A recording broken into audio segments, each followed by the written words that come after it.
Hi everyone. It's quite weird, people have got headphones on. I feel like I'm not sure if people can actually hear me, but I think we can. Okay, cool. I'm really excited to be here today to share with you the journey that we've been on with creators and influencers at Heineken. And it's been quite a short journey, but it really has gone from 0 to 100 in quick speed. I'm also going to be joined shortly by Vinny. So Vinny is one of our influencers on Insider. He is literally over 6 foot guy in finance who balances that with his job within creator marketing. So he's going to be sharing how he finds working with us at Heineken and how he balances a full-time job with being a creator. But when we were thinking today about what we wanted to present in terms of our journey with Heineken and creators, from 0 to 100 really sums up that journey. And it's not real fucking quick.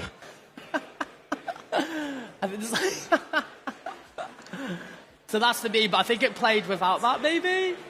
Okay. Shit just went from 0 to 100 real fucking quick.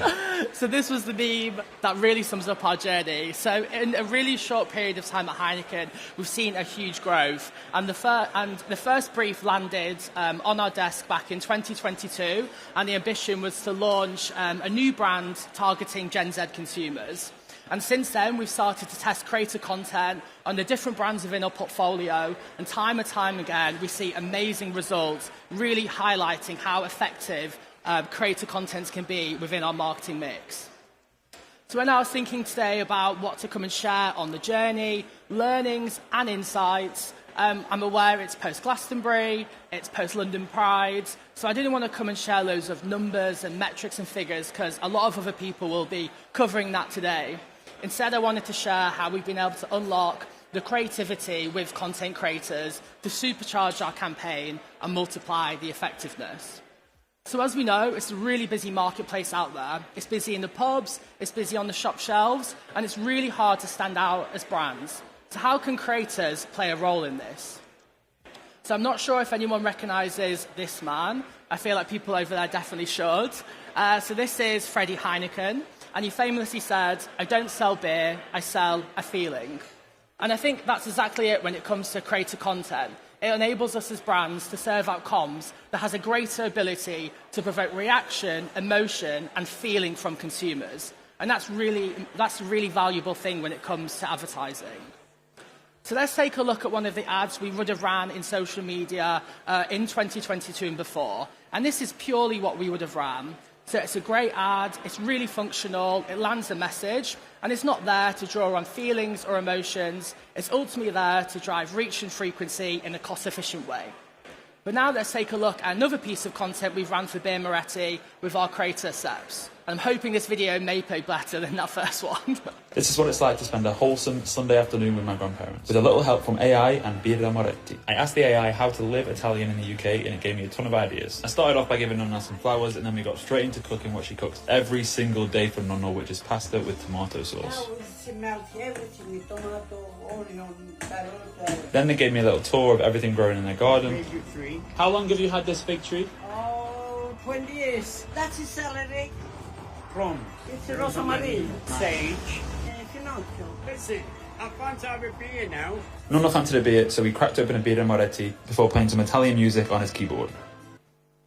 So I absolutely love that piece of content. There's a really clear role for the brand there, as Sepp spends a day with our Italian beer, with his Italian grandparents. There's a narrative to it, it's authentic and it's relatable. And that's what creators can do so well for us as brands, is give us access to their lives and create relatable content which is authentic. So when it comes to a big, clever marketing theory, how to accelerate your effectiveness in your creative, basically include Nonnas. Nonnas will always work really well in your marketing mix. I think I'm just low-key a bit obsessed with Nonnas at the moment. But when I say this, we should be including content that has people at the centre of it. And that's what we see. That when we do that, we see content work so well for us. And it's authentic and relatable. And at Heineken, it's important we have a mixture of those two types of ads that you just saw.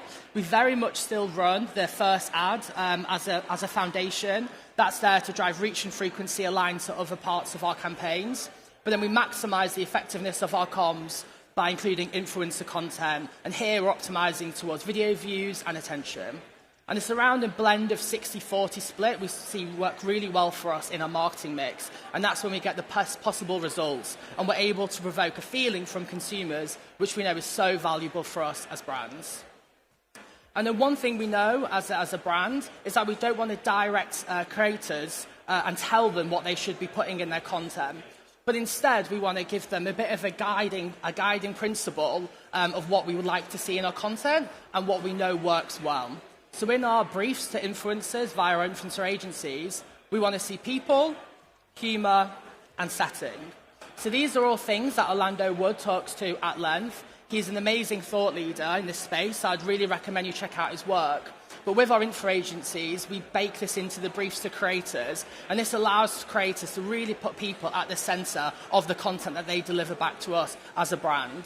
So I would definitely check out Orlando Wood if you haven't seen his work yet. It's really, really interesting. And then that's what we've been able to achieve at Heineken on our journey, is we've been able to bring our brands to life across our full portfolio of brands with amazing creators that supercharge our effectiveness when it comes to our comms. And what's really important for us at Heineken is DE&I. So DE&I is central to our influencer strategy. And again, it enables us to unlock this into our comms strategy. So working with Dentsu, our media agency, we have the Heineken Collective.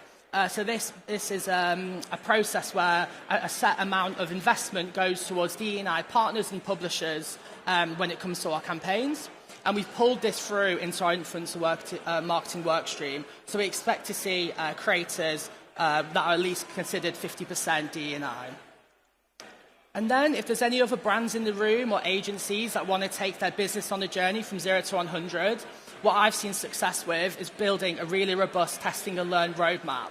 So back in 2022, when we began our journey, we actually set the vision to 2025.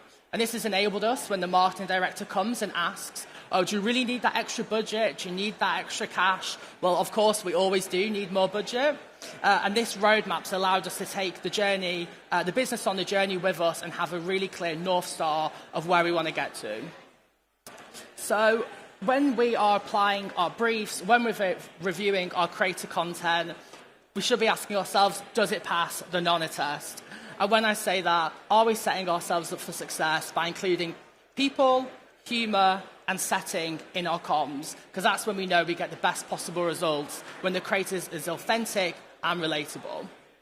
So content marketing is like a first date. If you only talk about yourself, there won't be a second one. So this is a perfect opportunity to bring on stage Vinny, where we're going to be getting to know him a little bit more and explain the journey we've been on as a creator and a brand. Great, thank you very much. Please welcome Vinny to the stage. Vinny Sesnet, content creator. Woo. Hello, everyone. Hey. Welcome. I get to sit and ask a few questions, so thank you very much. So No problem. And foremost, what inspired you to publish your first content on social media, and did you actually set out to be a creator? That's quite funny. It's actually, my girlfriend was just annoyed of how many food pics I was sending her. Just every DM, not foot pics, my food pics. So yeah, basically no idea. I just had a creative outlet, somewhere that I wanted to have all my food content, and then no idea what it would turn into. And then look at what it has turned into. But what was your initial reaction then when your first brand approached you? I thought it was a scam. I thought, like, when Jimmy reached out to me, I thought it was a genuine scam. I'm like, why would some brand so big reach out to someone so small? But then since then, we've obviously built an amazing working relationship, and it wasn't a scam. It ended up being the reality, which is great. And that's one of the things we've tried to do at Heineken is find micro creators to begin with and then support their journey. So yeah, I think Vinny's had a 700% increase in follower count in under a year, which is amazing. But then we as a brand were able to get in quite early and build that relationship, sign a contract, and then the rest is history. Well, that's interesting. So the first one you thought was a scam. So what do you look for in brand partnership now that you're kind of a bit more seasoned in that and you've got Heineken on your books? I think for now it's more about finding a brand that fits your own personal brand. So as a creator, a lot of the time you would probably be led by money as you would like to turn it into a full-time passion into a full-time job. But at the same time, I think the brand comes first and you need to be true to yourself. So aligning with something that aligns with your own vision is most important. And then from there, the working relationship afterwards, making sure there's effective communication both ways, that both teams deliver on either side on what you promise. I think it's quite critical. Great. And how do you balance that? And you still have a full-time job. Yeah, it's and you've got a full-time content creator job, it sounds like. Yeah, so how do you use your 24 hours a day? The tube is my best asset, so I do all my editing on the tube. I'll be sweaty there, holding on, editing on my phone, get into the office, take a little meeting break and just record all of my audio over the top. So it's definitely a push doing a full-time job as well as a creator, almost on the side, but you have to do full-time hours to be able to deliver on a daily basis. So you never sleep? Yeah, basically.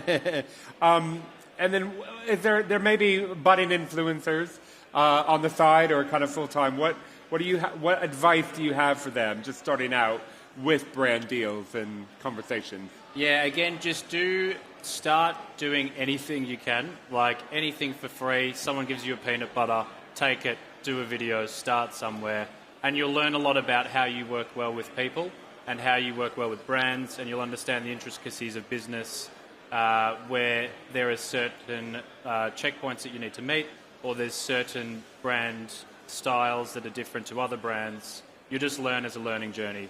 So start anywhere you can and just do it. Great. Yeah. And speaking of Heineken and the partnership you have, what's been the best or most fun content campaigns you've worked on, and why? And then what's been maybe ones that actually haven't landed for some reason, and why? And how have you learned that? Yeah. Through that. I think possibly the best was recently where it was like, we want you to do a video of togetherness with all your mates. So basically, get all your mates over for dinner and throw an awesome food dinner party. And I was like, sick, done. So that was unreal. I don't think there's been any pieces of content that were difficult to do, as in together, because the brands align so well. My brand is all about fun, health-focused, high-protein recipes that are easy and are homey-focused, which aligns really well with Inch's brands of togetherness, freshness, healthier than the standard alcohol equivalents.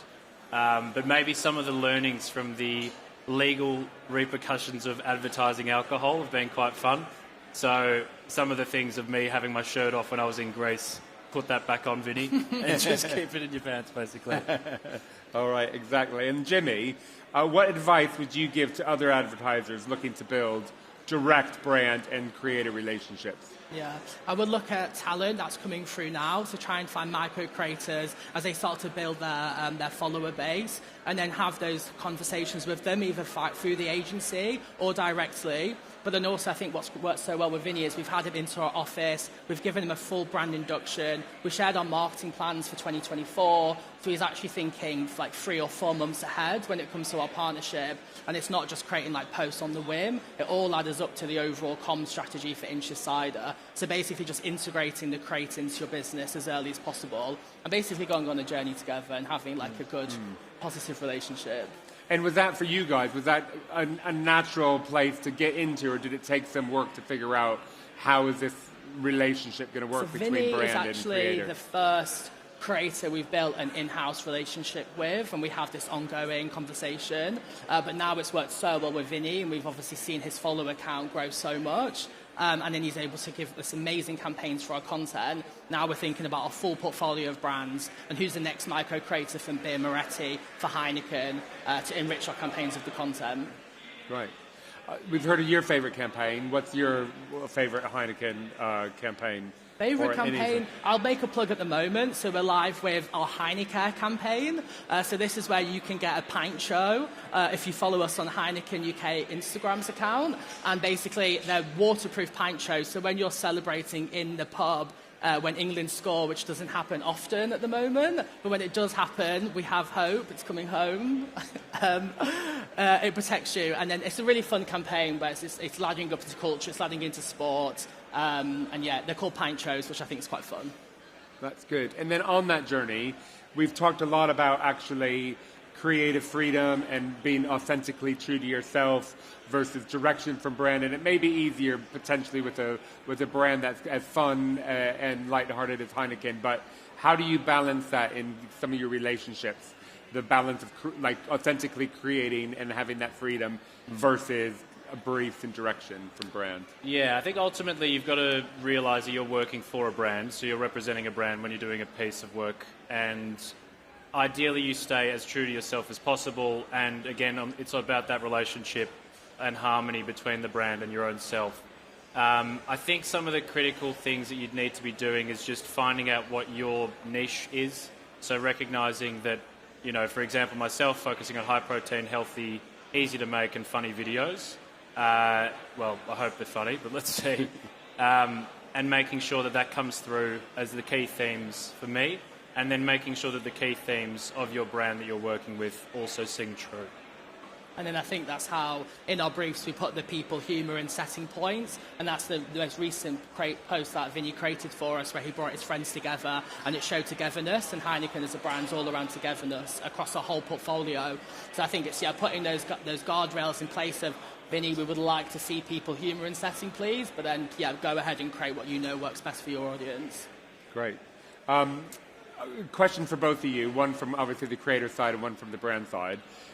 What developments in the industry are you most excited to see regarding creator and influencer activation? There we go. So I think for me at the moment, working with creators to produce content and actually that being used in our paid campaigns and not necessarily going out on their own channels organically, I think is a next big opportunity for us. So that's one thing we're going to start experimenting is getting creators to basically give us content for our paid campaigns so we can bring to life the things we've discussed today, but without it then going onto their organic profile. Because obviously as a beer brand, there's lots of wastage when it comes to age and follower count in the UK, etc. So kind of using creators as kind of shadow creators, I think. Great. And I think for me, so having started the page basically in lockdown when there was no events happening in person, and you're starting to see a bit more of it now, but I think a lot more brand partnership and creator events, really cool to do. And so when you're starting to see whether it's supper clubs or whether it's like cook-alongs, as from my perspective, those sort of in-person events and togetherness would be really cool to see. That's great. And one last time, a quick fire round for you, Vinny. Tim Tams or Penguin Bars? Tim Tams. Beach or city? Ooh. Beach on holiday, city every day. Oh, perfect. London or Sydney? London. I'm a Melbourne boy. Thongs or flip-flops? Well, thongs, but now I've kind of converted. And finally, mullets or buzz cut? Mullet every day. Thank you very much. It's been a pleasure hearing what you guys are up to and having a chat. So appreciate your time. Thank you. So, Big round of applause for the Jimmy and Vinny Show.